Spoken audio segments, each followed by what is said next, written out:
ಮಂಗಳೂರು ನಗರದ ಡೊಂಗರಕೇರಿ ಮುಖ್ಯ ರಸ್ತೆಯಲ್ಲಿ ಅಂಗಡಿಯವರು ಸಾರ್ವಜನಿಕ ರಸ್ತೆಯನ್ನ ಅತಿಕ್ರಮಿಸಿ ಕೋನ್ ಮತ್ತು ಕಂಬಗಳನ್ನು ಇಟ್ಟು ಅಂಗಡಿಯ ಮುಂಭಾಗದಲ್ಲಿ ಇತರರು ವಾಹನಗಳನ್ನು ನಿಲ್ಲಿಸದಂತೆ ಅಥವಾ ಸಂಚರಿಸದಂತೆ ತಡೆ ಒಡ್ಡಿರುವುದರಿಂದ ಇಲ್ಲಿ ಪದೇ ಪದೇ ಟ್ರಾಫಿಕ್ ಜಾಮ್ ಉಂಟಾಗ್ತಾ ಇದ್ದು ಅಪಾಯಕ್ಕೆ ಆಹ್ವಾನವನ್ನು ನೀಡ್ತಾ ಇದೆ।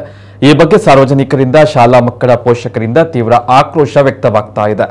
ಡೊಂಗರಕೇರಿ ಮುಖ್ಯ ರಸ್ತೆಯಲ್ಲಿ ಎರಡು ಪ್ರಮುಖ ಶಾಲೆಗಳು, ಒಂದು ದೇವಸ್ಥಾನವಿದೆ, ಅಲ್ಲದೆ ಇತರ ಹಲವಾರು ಪ್ರಮುಖ ವ್ಯಾಪಾರ ಮಳಿಗೆಗಳು, ಬ್ಯಾಂಕು ಮತ್ತಿತರ ಕಚೇರಿಗಳಿವೆ। ಹಾಗಾಗಿ ಈ ರಸ್ತೆ ಸದಾಕಾಲ ವಾಹನಗಳಿಂದ ಗಿಜಿಗುಡ್ತಾ ಇರ್ತದೆ।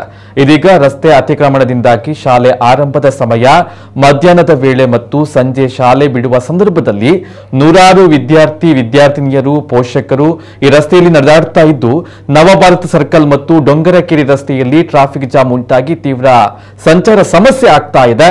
ಟ್ರಾಫಿಕ್ ಜಾಮ್ನಲ್ಲಿ ಸಿಲುಕುವ ವಾಹನಗಳನ್ನು ಅಲ್ಲಿಂದ ತಿರುಗಿಸಿ ವಾಪಸ್ಸು ಕೂಡ ತರಲು ಆಗ್ತಾ ಇಲ್ಲ। ಅಂಗಡಿಗಳವರು ತಮ್ಮ ಎದುರಿರುವಂತಹ ಫುಟ್ಪಾತ್ ಅನ್ನು ಅತಿಕ್ರಮಿಸಿರುವುದು ಸಾಮಾನ್ಯ, ಆದರೆ ಇಲ್ಲಿ ಫುಟ್ಪಾತ್ ಜೊತೆಗೆ ಅದರ ಮುಂದಿರುವಂತಹ ರಸ್ತೆಯನ್ನು ಒತ್ತುವರಿ ಮಾಡಿ ಸುಗಮ ವಾಹನ ಸಂಚಾರಕ್ಕೆ ಅಡಚಣೆಯನ್ನ ಉಂಟು ಮಾಡಿದ್ದಾರೆ।